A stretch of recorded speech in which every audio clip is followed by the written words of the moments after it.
நலம்மிகு சிந்தையீர் வணக்கம். கவிஞர் ஈரோடு தமிழன்பன் ஐயா அவர்கள் மறைந்த செய்தி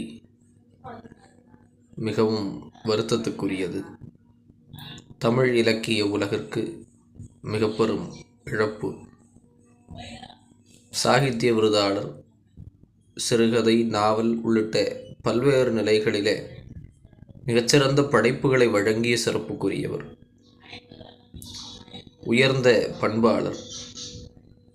இப்படியெல்லாம் தமிழ் மக்களுடைய இதயங்களில் நிறைந்திருக்கின்ற கவிஞர் அவர்களுடைய மரணம் இலக்கிய உலகில் மிகப்பெரிய ஈடு செய்ய முடியாத ஒரு இழப்பாக இருக்கின்றது என்றாலும் கூட அவருடைய படைப்புகள் காலங்கடந்தும் அவர் பெயரை நிலைநிறுத்தக்கூடியவை.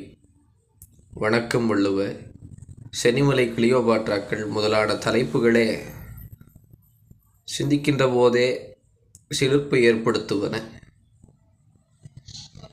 தமிழ் கல்லூரியிலே நடைபெற்ற சாகித்ய அகாதமி விருதாளர் சந்திப்பு நிகழ்விலே கூட ஐயா அவர்களுடைய உரையை கேட்க எங்களுக்கெல்லாம் வாய்ப்பு கிடைத்தது.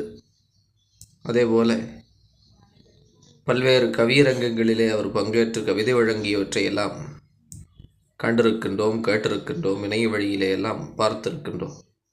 அப்படிப்பட்ட ஒரு கவிஞர், அவருடைய கவிதைகள் மூலம் இன்னும் அவர் வாழ்ந்து கொண்டிருக்கின்றார். இன்னும் வரக்கூடிய பல்வேறு தலைமுறையினருக்கும் அவருடைய கவிதைகள் வழிகாட்டப் போகின்றன. அத்தகைய தன்மையிலே வையத்துள் வாழ்வாங்கு வாழ்ந்து இயற்கையை இருக்கின்ற ஐயா அவர்களுடைய ஆன்மா அமைதி உறும் பொருட்டு வணங்குகின்றோம். அவருடைய குடும்பத்தாருக்கு ஆழ்ந்த இரங்கல். வணக்கம்.